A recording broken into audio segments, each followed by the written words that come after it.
Man lives in a challenge. Buli lunaku olukya, it is a test. Obanga akidde okufulubana naye bannayuganda tebagala kikkirize. Nawe olina ebizibu by'osanga buli lunaku. Ate ebizibu byange binene nnyo okusinga ebibyo naye lwakuba byawuka bwawusi. Ebizibu byawuka sayizi. Kati ebibyo ekizibu omuntu akedde mu kibuga yes. Okunoonya emitwalo 2 n'omuntu akedde mu kibuga okunoonya obuwumbi obubiri mwenna bababuuza nti bane mu kibuga mwakedde kunoonya akiziba ssente nga omuwendo gwe gukola ki gwe gwawula ebizibu biba bizibu ate temulowooza nti omuntu wabeera agaggawala tafuna bizibu ebizibu gaggawala nabyo bizibu bye bikyuka lwabeeranga na bizibu bya miliyoni kyova olaba kati nze owa booda okujja naŋŋamba nti nyina ekizibu amanji obukadde 2 oyo aba mubbi kwa kapito gotambulamu wa miliyoni 3 kati bakubanja batyo obukadde 2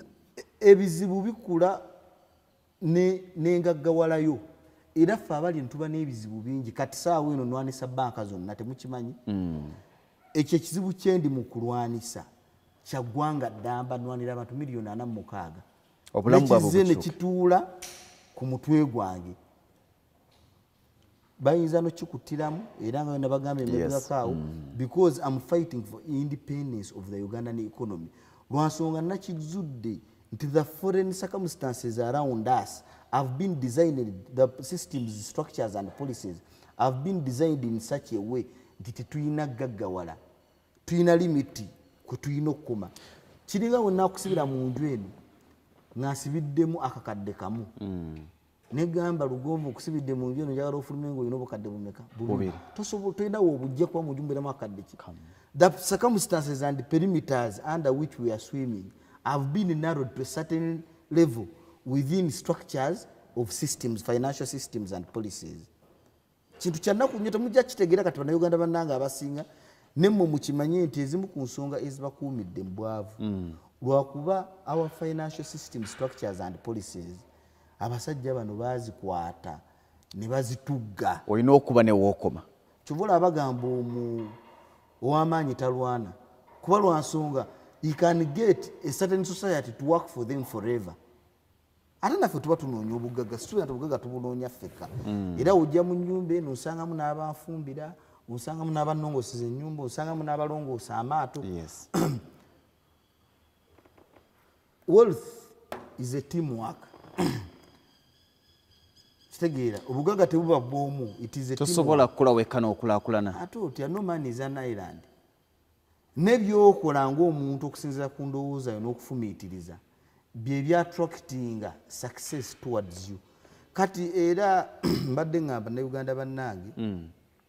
project nze nsaba gavumenti n'obuwombeefu obw'amaanyi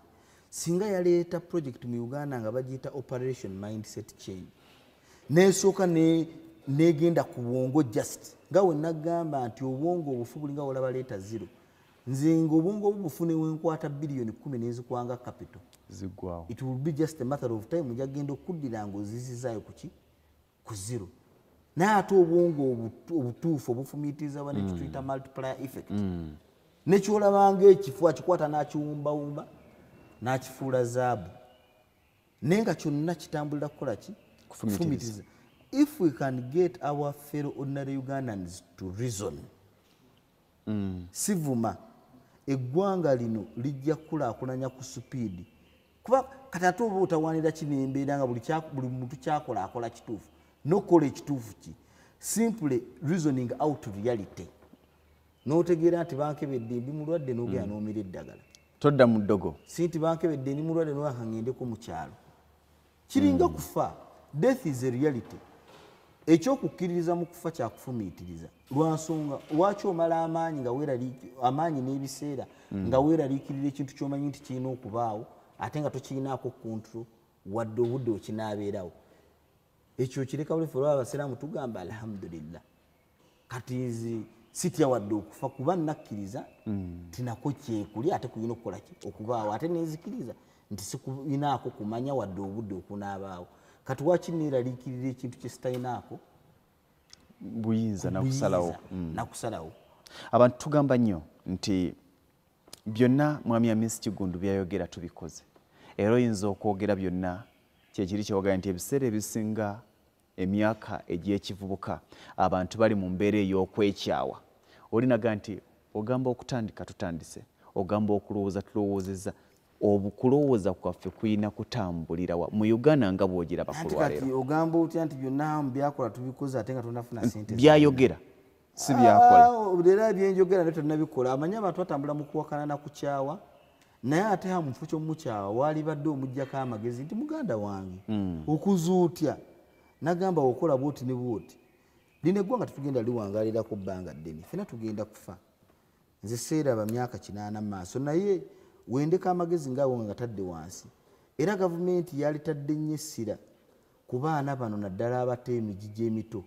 ne babeera nga bakula nga obwongo bwabwe buli open what I call an open mind obwongo nga tebulwana nnyo manyi abantu wetukula ensi netuyuuya tuyina engeri gyetukyuka buli omu n'alowooza buli kimu akisobola kati n'ogenda kuwa boda wano e Uganda n'omubuuza nti owaayi muganda wange oli wano ovuga boda nti gyebali nti kaalesebo owa pulezidenti obusobola ajja kubuuza ntandika ddi kuba buli munnayuganda amanyi kimu akikola ki tuwe ekitiibwa abo abantu betulaba nga balina bye bakoze wammanga okulaba nga ensi yaffe ebeera ki ebeera bulungi ate tuve mu mbeera omuntu afumiitiriza tabuguma n'omusanga nga agenda n'empewo oba nekibuyaga nti embeera ze n'abuguma nnyo nedda yeetegereza tosobola mugamba nti kati ekisinde kizze n'omusanga nga agwa ebigaa omuntu afumiitiriza agamba nti 1 + 1 = 2 it is never 3 or 0 or 4 if it comes to 3 or 4 then there is a problem omuntu afumiitiriza buli kyomuleetera ayagala omunnyonnyole yakubuuza kino obadde oŋŋamba net what justified end kyova olaba nkubira nnyo bannayuganda bannange omulanga n'ebino bye tugendamu ebyokulonda wadde saagala nnyo okugenda mu byabufuzi naye mu kyo tukulembeze ki ekisinga obulungi eri eggwanga lyaffe Uganda nze sobola kubeera waŋŋumba egamba nti baligwawo batulyokya tuliguli kati ate omunaalyokya mumugenda fuga kinga mulyokyeza ffena mutuse mutumazeewo kuba mulwana kukulembera abantu kati nze nga seekubidde sayidi ngamba nti gwe munnayuganda munnange wenna ndaba nga omwaka guno gugwako n'owobeera oyingidde mbino ebyofuzi ebyokulonda va ku bino eby'eŋŋombo n'oli agamba kinetambula ne substance bonna abeesimbyewo bangi naye MP olaba akugamba agenda kukolera ki sinti akwadde sente oba ki ate nekyatukulembeze omutima gw'eki gw'eggwanga ogambe mu kino kyetukola eggwanga Uganda tulireseewa kati let interest of the nation and continuity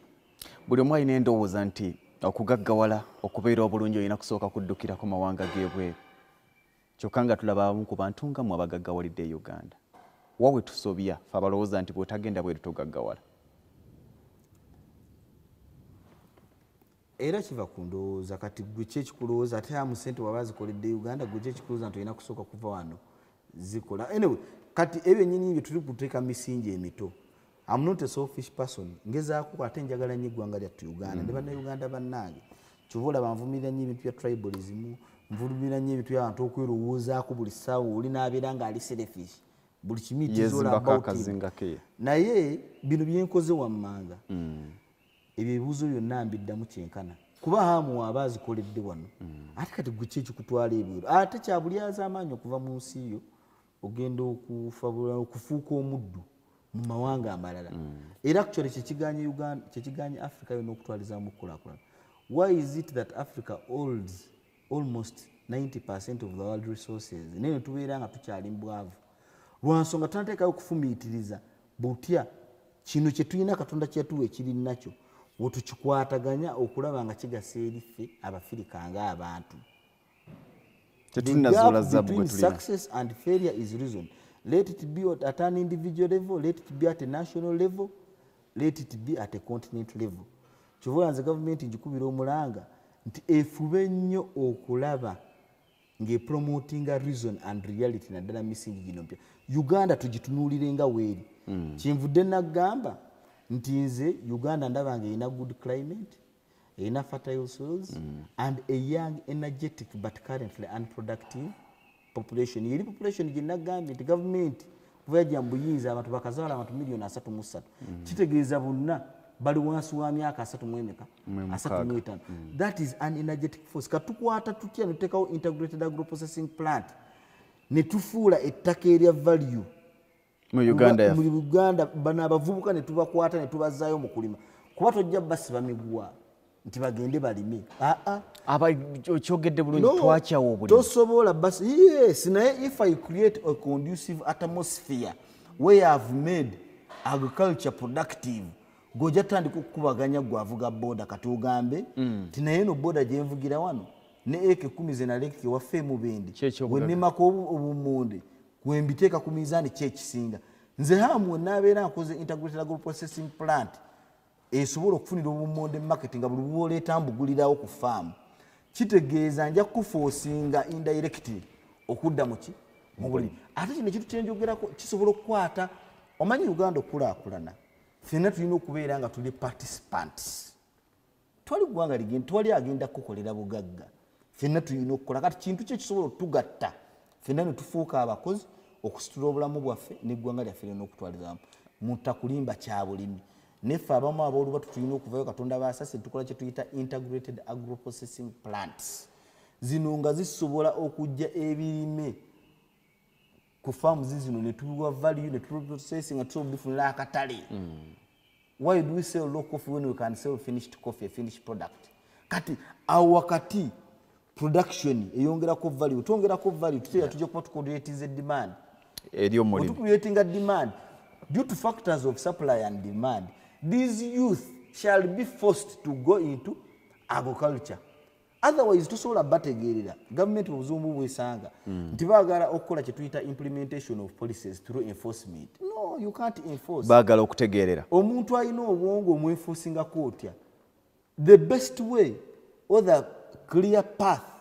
to a human being is the mind oba osobola omutuuza n'omunnyonnyola n'ategeera gwe newenkuwa biliyoni namba nga nyina kyeyagala okukola era wonaakikola nga omutima gwo teguliyo n'ebirowoozo era ojja kukikola gaddibe engalye naye wenkunnyonnyola nebyasukasudde wadde n'ekikumi n'okakasa nawe ku mutima nti kituufu ojja kikola mu mbeera esingayo ki obulungi kati nze omulanga gwenkuba nti tuyina era nkubira bannayuganda bannange bonna musoma akatabo kano nze omulanga gwenkuba nti otuba twagala Uganda abantu bagaggawale na buli kimu tuyina kulongoosa ndowooza bwongo